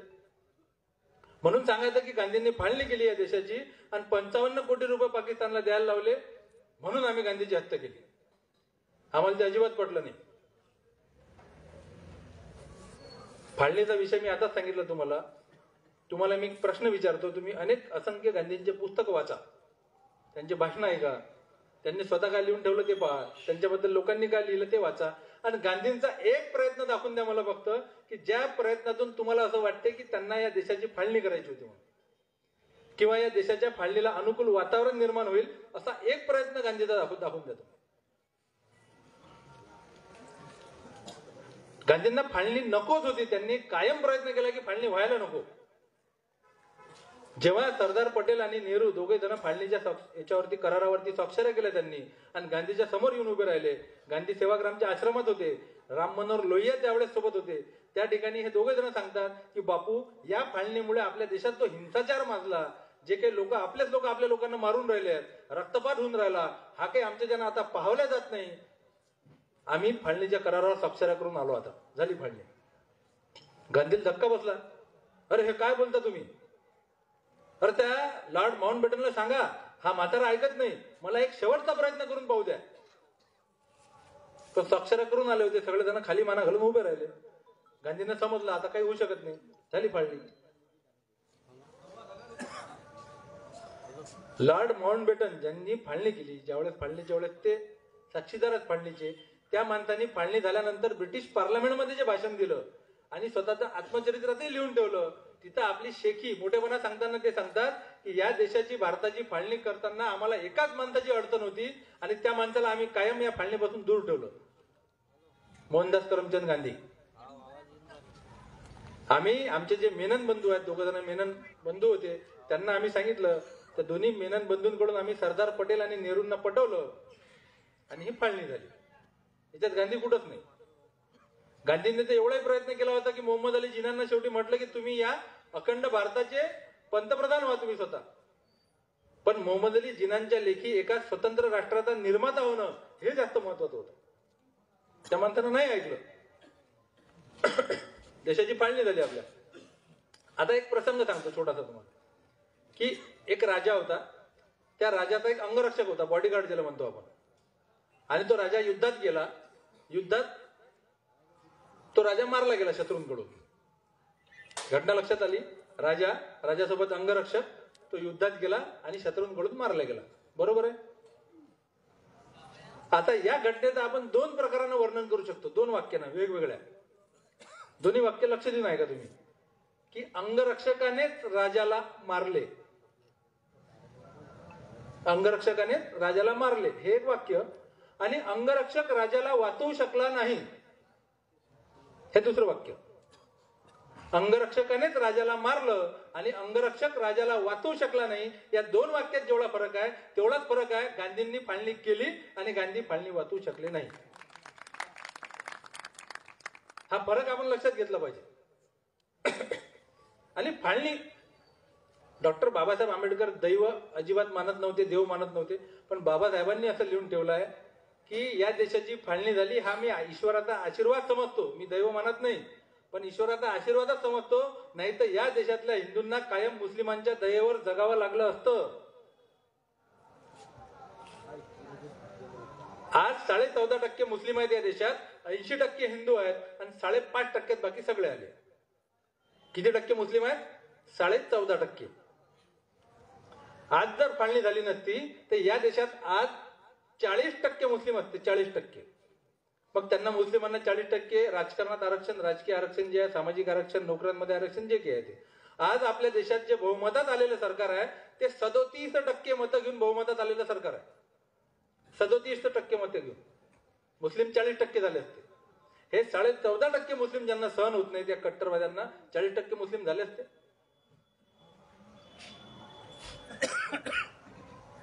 मुस्लिमांबद्दल प्रचंड गैरसमज. त्यावेळेस काय होतं, पाकिस्तान नव्हतं. मग काय सांगायचं की या देशातल्या मुस्लिमांना काय आहे, अरब राष्ट्रांची खूप निष्ठा आहे त्यांची, अरब राष्ट्रांवर. त्यावेळेस पाकिस्तान नव्हतं सांगायसाठी. नंतर पाकिस्तान झालं, फाळणी झाली, मग सांगतात की या देशातल्या मुस्लिमांची पाकिस्तान सोबत निष्ठा आहे जास्त. या देशातल्या मुस्लिमांना मला सांगावं वाटते की तुम्ही जेव्हा असे कुठे आरोप होतात त्यावेळेस मुस्लिमांनी ठामपणे सांगायला पाहिजे, त्यांना प्रतिप्रश्न करायला पाहिजे की आम्ही 1000 मुस्लिमांचे नाव इथं सांगून देतो ज्यांनी या देशासाठी बलिदान दिलं, जे तुरुंगात गेले, जे फासावर गेले. तुम्ही तुमच्या पक्षाच्या संघटनेच्या एका माणसाचं नाव सांगा जो या देशासाठी फासावर गेला म्हणून. एक RSSचा माणूस सांगा, एक हिंदू महासभेचा माणूस सांगा, एक नाव सांगा की जो या देशासाठी फासावर गेला. आम्ही 1000 मुस्लिमांचे नाव सांगतो. अशफाक उल्ला खान असतील, सय्यद रहमत शाह असतील, अली अहमद सिद्दीकी असतील, असगरी बेगम असतील, बाई अम्मा असतील, अजिजन बाई असतील, अनेक असंख्य लोक आहेत, खान अब्दुल गफार खान असतील. अनेक लोकांनी या स्वातंत्र्यासाठी मदत करत होते. कोणाच्या विरोधात लढण्यासाठी? सुभाष बाबूंच्या विरोधात लढण्यासाठी. सुभाष बाबूंच्या आझाद हिंद सेनेच्या विरोधात लढण्यासाठी ब्रिटिशांची भरती करत होते हे कट्टरवादी लोक. हे सांगतात की सुभाष बाबूंनाही डावललं, सुभाष बाबूंना अध्यक्षपदावरून काढून टाकलं. अरे सुभाष बाबू ज्यावेळेस सुभाष बाबूंना सांगितलं, जेव्हा सुभाष बाबूंना असं वाटलं की या देशात जे काही राजकारण चालू आहे याच्यात बदल झाले पाहिजे, तेव्हा गांधींनी त्यांना निमंत्रित केलं की दुरून नका बोलू, तुम्ही या स्वतः सहभागी व्हायचं या संपूर्ण यंत्रणेत. पहिल्या निवडणुकीत त्यांनीच मार्गदर्शन केलं आणि सुभाष बाबू निवडून आले. आणि दुसऱ्या वेळेस जेव्हा निवडणूक झाली तेव्हा मतभेद असे झाले सुभाष बाबू आणि काँग्रेस कमिटीमध्ये की सुभाष बाबूंचं असं म्हणणं होतं की आपल्या देशाचा आता जे काही स्वातंत्र्य आपल्याला मिळवायचं आहे त्याच्यासाठी आपण जे जर्मनी आहे, जपान आहे, या लोकांची आपण मदत घेतली पाहिजे, हिटलरची, मुसोलिनीची, या लोकांची मदत घेतली पाहिजे. आणि काँग्रेस कमिटीचं असं म्हणणं होतं की या लोकांची, हुकुमशहांची जर आपण मदत घेतली या ब्रिटिशांना घालवण्यासाठी तर आज ज्या संकटात आहोत आपण त्याच्यापेक्षाही मोठ्या संकटात पडू, आगीतून निघून फुफाट्यात पडणार प्रकार तो. या गोष्टीवर दोघांचे मतभेद झाले. तरी सुद्धा दुसऱ्या निवडणुकीत सुभाष बाबू निवडून आले आणि सुभाष बाबूंनी सांगितलं की बा गांधीजी मला आता मदत करा कार्यकारिणी नेमायसाठी. गांधी म्हणत तुम्ही निवडून आले, तुम्ही अध्यक्ष, तुम्ही तुमची कार्यकारिणी नेमा, जे काही नेमायची आहे ते. आणि त्यांची इच्छा होती की नेहरू, पटेल आणि आझाद हे तिघ जण मला माझ्या कार्यकारिणीत पाहिजे आणि या तिघांची इच्छा होती की आम्ही तुमच्या कार्यकारिणीत राहणार नाही. मग हे तिघ जण ज्या कार्यकारिणीत नसतील अशा कार्यकारिणीचा मला अध्यक्ष राहायचं नाही म्हणून सुभाष बाबूंना काय केलं, राजीनामा दिला. याच्यात गांधी कुठंच नाही. पण गांधीला बदनाम करायचं. बदनाम कोण करते? ते लोक. किस्सा तुम्हाला सांगतो की ज्यावेळेस राष्ट्रीय स्वयंसेवक संघाचे संस्थापक हेडगेवार नाशिकला होते बाळासाहेब रगाडेंच्या घरी, त्यावेळेस सुभाष बाबू नुकतेच काँग्रेसचे अध्यक्ष झाले होते आणि त्यांचे एक शहा नावाचे पीए होते. ते गेले बाळाजी हुद्दार नावाच्या एका व्यक्तीकडे, एका स्वयंसेवकाकडे, आणि त्यांना म्हणतात की मला हेडगेवारांची भेट घ्यायची. मी सगळ्यांची भेट घेतो, आता ज्या काही सामाजिक संघटना आहेत सगळ्यांच्या नेत्यांशी मला भेटायचं आहे. त्याच्यात हेडगेवारांचे नाव होतं. मग बाळाजी हुद्दार गेले त्या सुभाष बाबूंच्या पीएला घेऊन त्यांच्याकडे आणि हेडगेवारांना सांगितलं की अशी इच्छा आहे सुभाष बाबूंची, तुम्हाला भेटायचं आहे. आता चांगले बोलत होते हेडगेवार बसून सगळ्या स्वयंसेवकांसोबत. लगेच ते म्हणायला लागले की माझी तब्येत बरोबर नाही बाळाजी, मी काही सध्या भेटू शकत नाही. बाळाजी हुद्दार म्हणत माझ्यासोबत जे शहा नावाची व्यक्ती आले सुभाष बाबूंचे पीए, त्यांना तरी तुमची अडचण नीट सांगा, नाही तर ते म्हणतील मीच भेट घालून दिली नाही तुमची. लगेच त्यांनी असं अंगावर घेतलं, थोडे पडले. हेडगेवारांनी सांगितलं की अरे बाळाजी माझ्याच्यानं बोलणं होत नाही, आता मी भेटू शकत नाही. का बरं भेटू शकत नाही? कारण जर सुभाष बाबूंना भेटलं तर ब्रिटिशांच्या काळ्या यादीत नाव जाईल. जर भगतसिंगाच्या फाशीला विरोध केला तर ब्रिटिशांच्या काळ्या यादीत नाव जाईल. मग सुभाष बाबूंची भेटही घेण्याची ज्यांना भीती वाटते असे लोक गांधींवरती आरोप करतात की त्यांनी सुभाष बाबूंना डावललं, अध्यक्ष पदावरून गमावलं. हा मागचा इतिहास हे लोक सांगत नाहीत अजिबात. सुभाष बाबूंची एवढीच नाराजी असती तर त्याच्यानंतर सुभाष बाबूंनी जे काही आझाद हिंद सेना फौज उभी केली, त्याच्या ज्या ब्रिगेड उभ्या केल्या, त्या ब्रिगेडचे नाव काय होते? Gandhi brigade, Nehru brigade, Azad brigade. आपल्या आझाद हिंद सेनेतल्या सैनिकांना सुभाष बाबूंनी सांगितलं की इथून तुम्ही निघाले, रिटायर झाले, इथून निघाले तुम्ही की गांधींच्या नेतृत्वात तुम्ही या स्वातंत्र्य लढ्यात सहभागी व्हा. या आझाद हिंद सेनेचे जे काही सैनिक ज्यांच्यावरती इंग्रजांच्या काळात खटला चालला, युद्ध कैदी होते, यांचा खटला चालवण्यासाठी नेहरू स्वतः अनेक वर्षानंतर काळा कोट घालून लाल किल्ल्यात तो खटला चालला, त्यांच्यासाठी लढले. आणि नेहरू जेव्हा पंतप्रधान झाले त्याच्यानंतर सुद्धा त्यांनी आझाद हिंद फौजेतल्या जे काही लोक होते त्या काळात काम केलेले त्यांच्यासाठी प्रचंड मोठी मदत केली आहे. त्यांना सुभाष बाबूंच्या मुलीला सुद्धा मदत केली आहे, मानधन दिलंय. पण ते कधी बोलले नाही, गाजावाजा नाही, कधी जे काम केलं त्याच्याबद्दल कधी बोलले नाही. आणि हा फाळणीचा जो विषय मी तुम्हाला सांगितला की फाळणी या लोकांना हिंदू राष्ट्र पाहिजे आम्हाला अखंड, आम्हाला फाळणी नको होती. बरं ठीक आहे, तुम्हाला फाळणी नको होती ना, मग तुम्ही फाळणी थांबवण्यासाठी काय प्रयत्न केले? तुम्हाला जर माहित होतं की हा उपाय केला तर फाळणी थांबू शकते, सांगितलं का तुम्ही नेहरू, पटेल, आझादांना, नेत्यांना त्या देशातल्या की हे करून पहा, हे जर केलं तर फाळणी थांबू शकते? या लोकांनी काय केलं? डॉक्टर राजेंद्र प्रसादांनी सरदार पटेलांना लिहिलेलं एक पत्र आहे, त्या पत्रात डॉक्टर राजेंद्र प्रसाद असं लिहितात की राष्ट्रीय स्वयंसेवक संघाचे लोक, मला अशी माहिती मिळाली की राष्ट्रीय स्वयंसेवक संघाचे लोक हिंदूंचे कपडे घालून मुस्लिमांच्या मोहल्ल्यात जाऊन तिथं हल्ले करून पळून येतात आणि मुस्लिमांच्या मोहल्ल्यात जाऊन हिंदूंचे कपडे घालून जातात आणि तिथं हल्ला करून पळून येतात, जेणेकरून इथं दंगली भडकल्या पाहिजे, याचा आपण बंदोबस्त केला पाहिजे. हे डॉक्टर राजेंद्र प्रसादांनी सरदार पटेलांना लिहिलेलं पत्र आहे, फाळणीच्या काळातलं. म्हणजे हिंदू मुस्लिम दंगली भडकल्या पाहिजे आणि दंगली भडकून आणखी दुरावा निर्माण होऊन फाळणी झाली पाहिजे, फाळणीला अनुकूल वातावरण निर्माण झालं पाहिजे, असा जे लोक प्रयत्न करत होते ते म्हणतात अखंड हिंदू राष्ट्र पाहिजे आम्हाला. सावरकरांनी 1937 साली द्विराष्ट्रवादाचा सिद्धांत मांडला. त्याच्यात सावरकर म्हणतात की या देशात हिंदू आणि मुस्लिम असे दोन स्वतंत्र राष्ट्र आहेत, त्यांना एक समजण्याची चूक आपण करू नये. त्याच्यानंतर त्रिवेंद्रम राज्य, त्या काळचं आजचं केरळ राज्य, त्या त्रिवेंद्रमच्या दिवाणानं ते हिंदू राष्ट्र घोषित केलं की आम्ही या भारतात येत नाही, हे केरळ जे आहे त्रिवेंद्रम हे स्वतंत्र हिंदू राष्ट्र आम्ही घोषित करतो. असं घोषित केल्यानंतर सावरकरांनी त्याला अभिनंदनाचं पत्र लिहिलं की आम्ही तुमचं अभिनंदन करतो, तुम्ही या अखंड भारतात सामील नाही झाले, तुम्ही स्वतंत्र राष्ट्र घोषित केलं. त्या काळचे पंजाबचे तारासिंग नावाचे मोठे नेते, त्या तारासिंगांना सावरकरांनी पत्र लिहिलं की तुम्ही या भारतात सामील होऊ नका, तुम्ही तुमचं शिखिस्तान वेगळं राष्ट्र घोषित करा.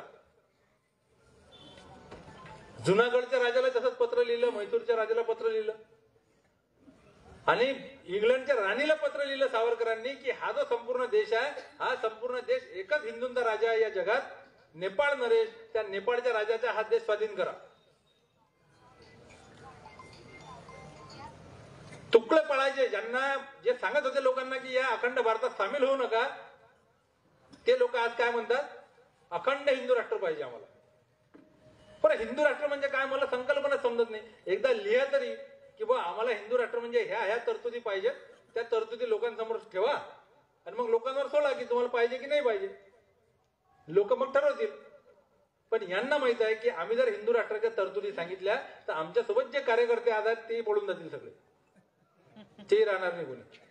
हिंदू राष्ट्र म्हणजे काय पाहिजे? या देशाचा पंतप्रधान हिंदू आहे, या देशाचे राष्ट्रपती हिंदू आहेत, या देशाचे सरन्यायाधीश हिंदू आहेत, या देशाच्या सेनेचे तिन्ही दलाचे प्रमुख हिंदू आहेत, या देशातले 94.6% खासदार हिंदू आहेत, या देशात जेवढे राज्य आहेत त्याच्यातले 95% आमदार हिंदू आहेत, या देशात जेवढे राज्य आहेत त्याच्यातले 4 राज्य सोडले तर बाकी सगळ्या राज्याचे मुख्यमंत्री हिंदू आहेत, या देशातले जेवढे काही राज्यपाल आहेत ते बहुतांश हिंदू आहेत. आणखी कोणतं हिंदू राष्ट्र पाहिजे तुम्हाला? काय अपेक्षित आहे? घटना बदलायची आहे? ठीक आहे, चला मान्य आहे, आम्ही मान्य करतो, चला घटना बदलून टाका. पण डॉक्टर बाबासाहेब आंबेडकरांनी आम्हाला घटनेतून जे काही दिलं त्याच्यापेक्षा जास्त काय देऊ शकता तुम्ही सांगा आम्हाला. जास्त द्यायचं सोडा, जे आहे ते काढून घेतलं यांनी सगळं.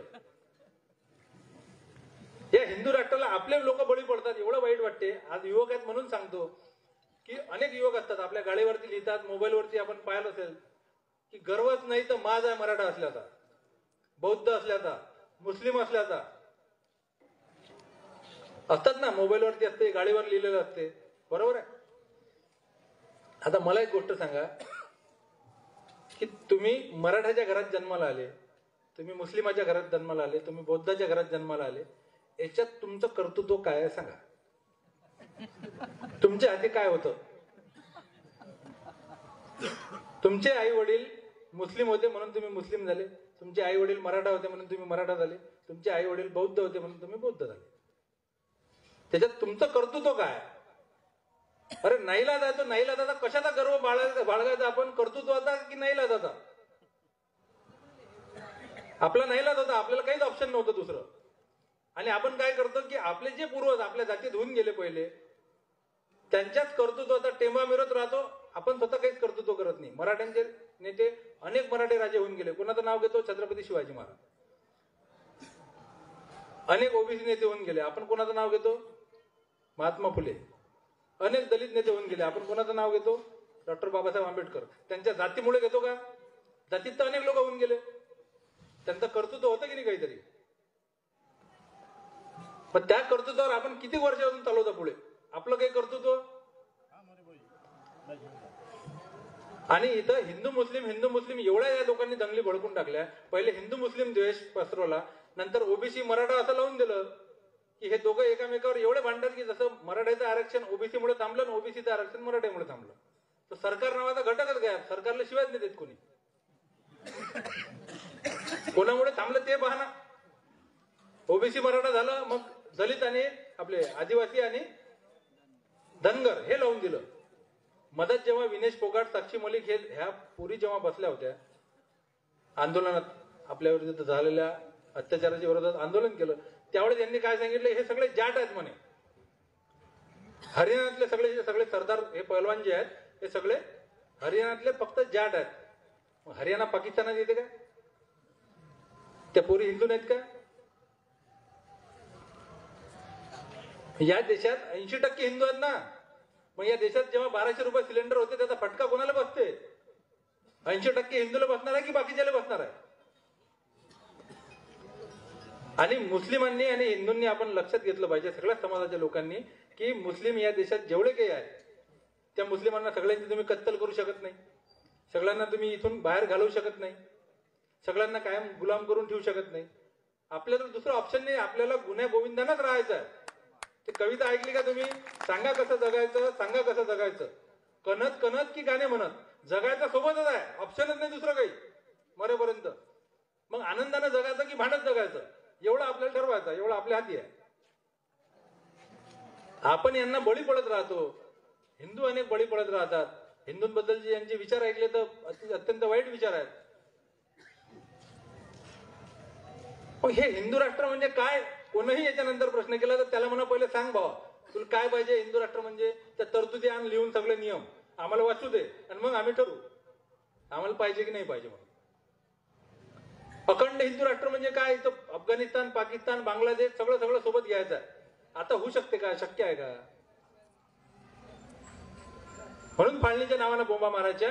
आणि फाळणी झाली की 55 कोटीचा विषय सांगायचा की 55 कोटी रुपये गांधीनाथ पाकिस्तानला द्यायला लावले. द्यायला लावले असे की बा दानात हे काय ऐश करा तुम्ही, पार्टी बिर्टी करा, अशा आविर्भावात सांगतात ते. अहो आपल्या देशाची जेव्हा फाळणी झाली, जशी 2 भावात हिस्से वाटणी होते की नाही तशी हिस्से वाटणी झाली. तेव्हा आपल्या देशाची जे रिझर्व्ह बँक आहे त्याच्यात होते 375 कोटी रुपये. त्या 375 कोटी रुपयापैकी 75 कोटी रुपये पाकिस्तानच्या हिश्श्यावर गेले आणि 300 कोटी रुपये आपल्या हिश्श्यावर आले भारताच्या. मग ज्यावेळेस फाळणीचा करार झाला आपला, सरदार पटेल आणि नेहरूंनी जेव्हा स्वाक्षऱ्या केल्या, त्यावेळेस तातडीची गरज म्हणून त्या 75 कोटी रुपयापैकी 20 कोटी रुपये पाकिस्तानला देऊन टाकले. राहिले किती? 55 कोटी रुपये. करारात लिहून दिलेला आहे, काही तोंडी झालेला नाही व्यवहार.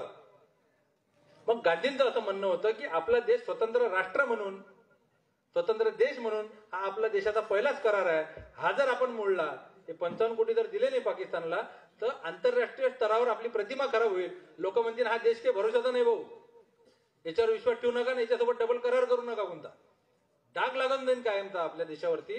म्हणून हे 55 कोटी आपण दिले पाहिजे, एवढं म्हणणं होतं गांधीचं. त्याच्यासाठी गांधी उपोषणाला बसले नाहीत. दादांचा खोटा प्रचार आहे तो. आपल्या देशाचे रिझर्व्ह बँकेचे गव्हर्नर होते चिंतामणराव देशमुख, त्यांचे म्हणणं होतं, अनेक लोकांचं म्हणणं होतं की हे 55 कोटी आपण दिले पाहिजेत आणि द्यायचे नव्हते तर पहिले लिहून द्यायचं नव्हतं. मग आणि गांधी जे बसले होते हे सांगतात की ते 55 कोटी पाकिस्तानला दिले पाहिजे म्हणून गांधी उपोषणाला बसले होते. गांधी उपोषणाला याच्यासाठी बसले होते की हिंदू मुस्लिम ज्या दंगली भडकल्या त्या दोन्ही गटाच्या लोकांनी जोपर्यंत ह्या दंगली ते थांबवत नाहीत, स्वतः येऊन मला वचन देत नाहीत, तोपर्यंत मी उपोषण सोडणार नाही. आणि ज्या तारखेला या देशाने 55 कोटी रुपये पाकिस्तानला दिले अशी घोषणा केली त्याच्यानंतर देखील गांधी 2 दिवस उपोषणाला बसलेले होते. का बरं? कारण ह्या दंगली थांबल्या नव्हत्या. मग जेव्हा हिंदू आणि मुस्लिम दोघांचे प्रतिनिधी आले त्यांनी सांगितलं की आम्ही वचन देतो बापू, याच्यानंतर आता असं होणार नाही.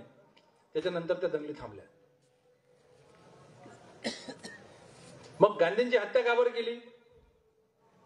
फाळणी आणि 55 कोटीसाठी केली. ठीक आहे. मग 1934 सालापासून, म्हणजे फाळणी तर 47 साली झाली, 40 पर्यंत तर नावही नव्हतं फाळणीचं काही.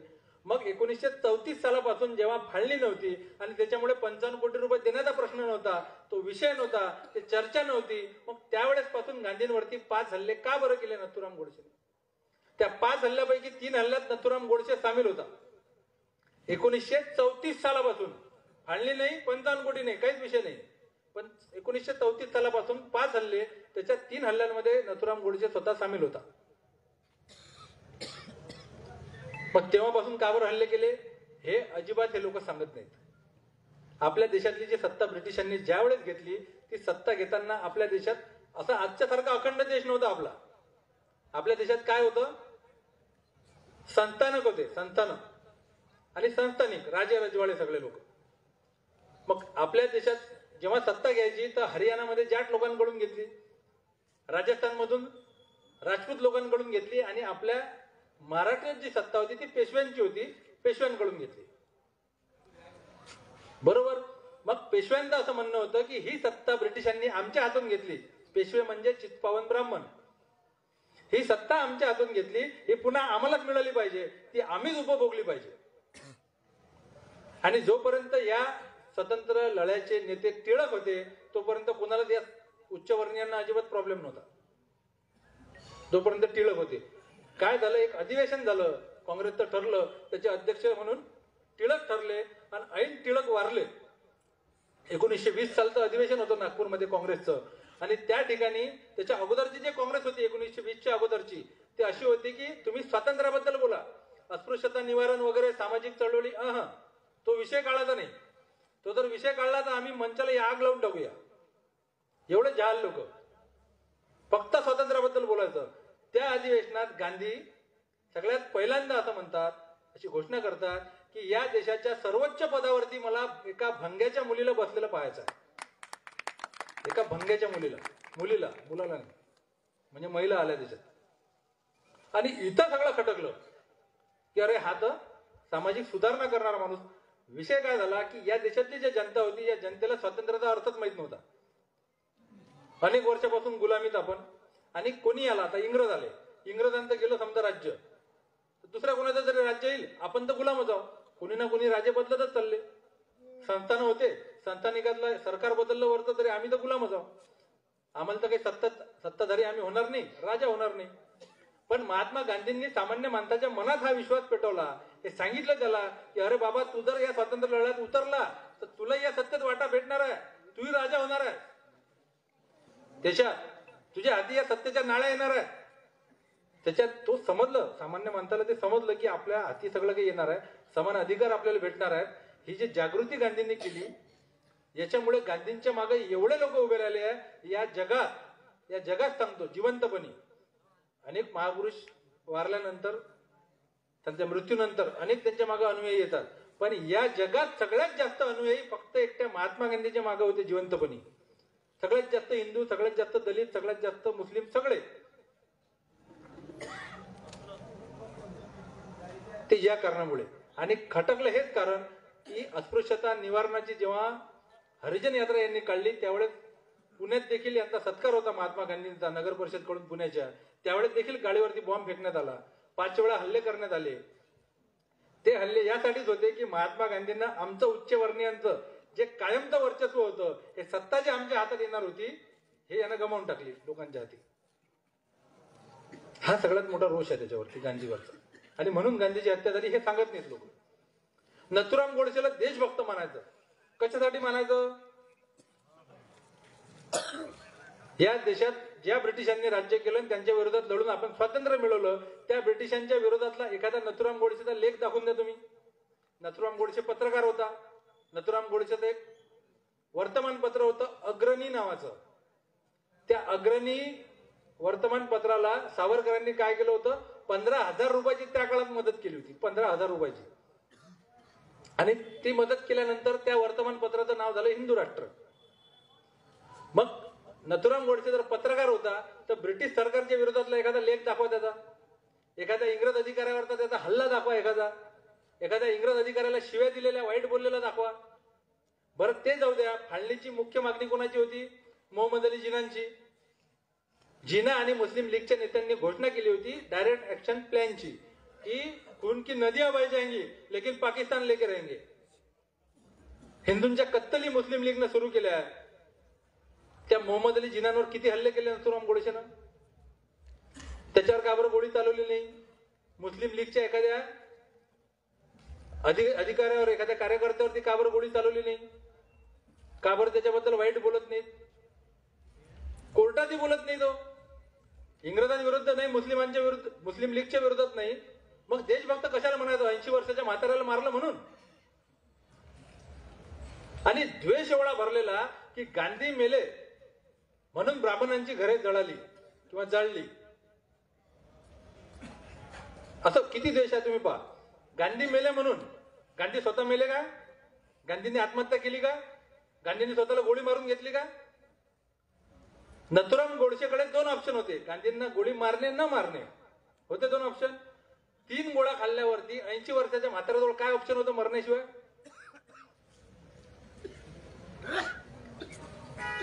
मग नथुराम गोडसेनं मारलं नसतं तर आमची ब्राह्मणांची घरं जळाली नसती, असं नाहीत म्हणत ते. गांधी मेले नसते तर आमची घरं जळाली नसती. आणि वाईट याचं वाटते, सावरकरांबद्दल बोललं किंवा नथुराम गोडसे बद्दल बोललं की लोक म्हणतात तुम्ही ब्राह्मणांच्या विरोधात बोलता. अरे आम्ही ब्राह्मणांच्या विरोधात बोलत नाही, आम्ही चुकीच्या प्रवृत्तीच्या विरोधात बोलतो. सावरकरांचंच उदाहरण घ्या तुम्ही. आता सावरकरांना शिक्षा कशासाठी झाली? काळ्या पाण्याची शिक्षा कशासाठी झाली सावरकरांना? सावरकरांनी एक पिस्तूल पाठवलं लंडन मधून. एका मुस्लिम व्यक्ती आहे तो घेऊन आला लंडन मधून या भारतात. आणि अनंत कानेरे, कर्वे, देशपांडे या 3 पोरांनी काय केलं, ते पिस्तूल घेऊन जॅक्सन नावाच्या एका इंग्रज अधिकाऱ्याची हत्या केली, खून करून टाकला. आणि निधळ्या छातीनं फासावर गेले ते पोरं. ते 3 जण ब्राह्मण आहेत. अनंत कानेरे, कर्वे, देशपांडे 3 ब्राह्मण आहेत. आता मला एक गोष्ट सांगा की इथं माझं भाषण चालू आहे, या ठिकाणी साप निघाला आणि सगळे जण ओरडायला लागले, अरे साप साप साप, मारा मारा, काळी आणा काळी आणा. लगेच हा चंद्रकांत धटाले धावला इथून, एक काळी घेऊन आला आणि ज्ञानेश्वर दादाच्या हातात काळी दिली. घ्या दादा मारा. ज्ञानेश्वर दादाने ते काळी घेतली, एका रट्ट्यात तो साप मारला. आता याच्यात शूरवीर कोण आहे?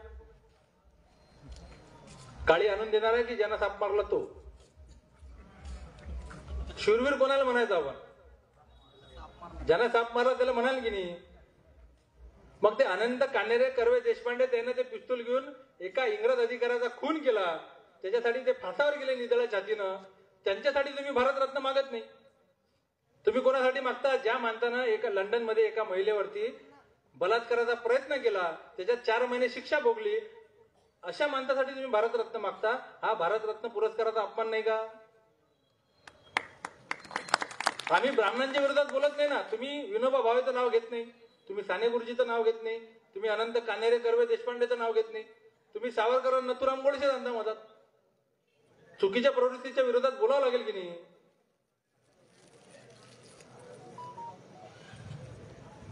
हा गांधी समजून घेण्यासाठी आपल्याला ह्या सगळ्या गोष्टी समजून घेणं गरजेचं आहे. आणि नथुराम गोडसेचं ते बयान इतक्या वेळ दाखवतात. एक व्हिडिओ आहे, एक ऑडिओ आहे, एवढा वेळ चालत राहतो तो. आणि तो सांगत राहते की मी का बरं मारलं, एवढा विरोधाभास आहे. तुम्ही कधी नथुराम गोडसेचं बयान लक्ष देऊन ऐका. एका ठिकाणी तो म्हणते की गांधी हा याच्या अहिंसेनं देश नपुंसक बनला, असं एका ठिकाणी म्हणते. दुसऱ्या ठिकाणी जेव्हा पाकिस्तानवरती हल्ला करण्यासाठी सरदार पटेलांना आणि नेहरूंना परवानगी दिली गांधींनी आणि अभिनंदन केलं, त्यावेळेस नथुराम गोडसे असं म्हणते त्याच बयानात. इकडे काय म्हणते, यांच्या अहिंसेने देश नपुंसक बनला आणि दुसरीकडे पाकिस्तानवर हल्ला करण्यासाठी भारत सरकारचं अभिनंदन केलं म्हणून म्हणते तुमची अहिंसा कुठे गेली आता? तुम्ही कसं काय युद्धाला परमिशन देऊ शकता? म्हणजे एका इकडे म्हणायचं हे मुस्लिम दार्जिने आहेत, मुस्लिमांची बाजू घेतात आणि दुसरीकडे पाकिस्तानवर हल्ला करायसाठी परमिशन दिली, अभिनंदन केलं तर तिकडूनही बोलतात. असे दुटप्पी आहे ते, दोन्हीकडून बोलणार. तुम्हाला मगाच मी सरदार पटेलांचं उदाहरण सांगितलं की सरदार पटेलांना डावललं, नेहरूंना पंतप्रधान केलं असं म्हटलं आपण. याच्या जागी जर सरदार पटेलांना पंतप्रधान केलं असतं त्या काळात आणि नेहरूंना डावललं असतं तर हे लोक आज आपल्या छातीवर बसले असते. अरे एवढा चांगला माणूस तो नेहरू, त्याला जगाचा अभ्यास, एवढा तरुण तरफदार माणूस, त्याला डावललं आणि सरदार पटेलाला करून टाकलं. कारण त्याला सरदार पटेलाशी घेणं देणं नाही आणि नेहरूशी घेणं देणं नाही. दोघांच्या खांद्यावर बंदूक ठेवायची, फक्त निशाणा गांधीवर मारायचा, बस एवढंच करायचं. मग गांधी जर आपल्याला कायम समजून घ्यायचा आहे तर आपण या गांधीबद्दलचे पहिले आपल्या मनातले गैरसमज काढले पाहिजे. कारण गांधी काय आहे? गांधी बीज आहे, विचार आहे. त्याला जेवढं मातीत गाळाल तुम्ही, जेवढी त्याच्यावर तुम्ही माती टाकाल तेवढ्या ताकदीनं ते उफाळून वर येते. गांधीचा विचार या देशातून कधी मरू शकत नाही. आणि एवढा मजबूत माणूस, आयुष्यात त्याने एवढं काम करून ठेवलं आणि स्वतःसाठी काय कमावलं? स्वतःच्या पोरांना काही नोकऱ्या लावून दिल्या, काही संस्थानं घेतली, सगळं काही असताना घरी आयुष्यभर एका पंचायत राहिला, आश्रमात राहिला, कोणतं पद घेतलं नाही. आणि कायम गांधींवरती लाखो आक्षेप आजही होतात, मागे होत होते, याच्या पुढे होत राहतील. तुम्ही गांधींचा एक आक्षेप दाखवा की गांधीनं कधी कोणावर आरोप केला की तू काय का बरं केलं नाही देशासाठी काम. RSSच्या विरोधात कधी त्यांचं दाखवा वाक्य की तुम्ही हे काम केलं नाही. कोणावर त्या माणसानं कधी आरोप नाही केले, स्वतःचं काम करत राहिला फक्त, बस. पण हे लोक आरोप करत राहणार. आणि गांधी जर आपल्याला नेमका समजून घ्यायचा आहे, हे आरोप तर झाले, आरोप तर संपले, पण याच्यानंतर आता एक नवीन आरोप आला आहे, तो सावरकरांबद्दलचा विषय आहे. तो की सावरकरांचे जे चिरंजीव आहेत, ते नातू आहेत, रणधीर सावरकर काहीतरी त्यांचं नाव आहे, विनायक दामोदर सावरकरांचे, त्यांनी आता एक पुस्तक लिहिलं आणि त्याच्यातून नवीनच खुलासा केला त्यांनी की गांधीची जी हत्या झाली म्हणते ती हत्या नथुरामानं मारलेल्या 3 गोळ्याने नाही झाली, एक 4थी गोळी एका जणांना मारली म्हणते त्या गोळीनं झाली होती.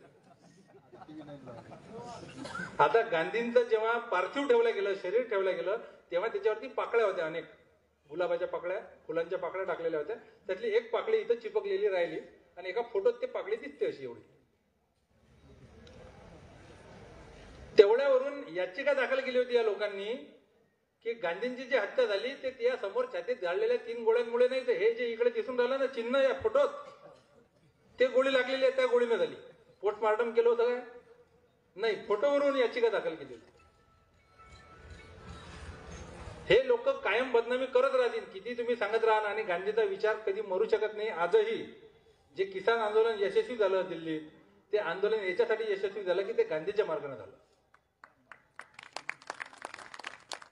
कारण कोणा दगड उचलला नाही, कोणा शिवी दिली नाही, कोणा बंदूक उचलली नाही, शांततेच्या मार्गाने केलं. त्यामुळे आजही आपल्याला जर या लोकांसमोर टिकायचं आहे, हुकुमशाहीला आपला जर हादरा द्यायचा आहे, त्यांच्या विरोधात टक्कर द्यायची आहे, तर आपल्याला गांधींच्या मार्गाशिवाय पर्याय नाही. आणि मी पहिले सांगितलं, सर्वांना पुन्हा हात जोडून विनंती करतो की गांधीवादी आणि आंबेडकरवादी दोघांनाही विनंती करतो की आपसातले जे काही मतभेद होते ते मनातले काढा आणि सोबत लढा, तरच आपलं समोरचं भविष्य आहे. आज आपण जे काही स्वातंत्र्य उपभोगून राहिलो त्या स्वातंत्र्यासाठी कधीतरी कोणातरी किंमत मोजली होती आपल्या आयुष्याची. आणि आपल्या पोरांनी जर पुढे स्वातंत्र्य उपभोगलं पाहिजे असं वाटत असेल प्रामाणिकपणे, आपली वाटचाल जी आहे ते हुकुमशाहीकडे चालू आहे, तुम्हाला जर वाटत असेल की आपल्या पुढच्या पिढ्यांनी स्वातंत्र्य उपभोगलं पाहिजे, तर आपल्या प्रत्येकाच्या अंगाला काही ना काही धक्का लागणार आहे. आपली जबाबदारी आहे, आपल्यालाही त्याची किंमत मोजावी लागणार आहे. बदल तर झाला पाहिजे, पण माझ्या अंगाला धक्का नाही लागला पाहिजे, असं राहून चालणार नाही. त्यामुळे आपल्या पूर्वजांनी आपल्यासाठी किंमत मोजली, आपल्याला आपल्या पुढच्या भावी पिढ्यांसाठी किंमत मोजायची आहे. आणि गांधी मार्ग त्याच्यासाठी आपल्यासाठी एक मोठं शस्त्र आहे. एवढं बोलतो आणि थांबतो. धन्यवाद. जय हिंद, जय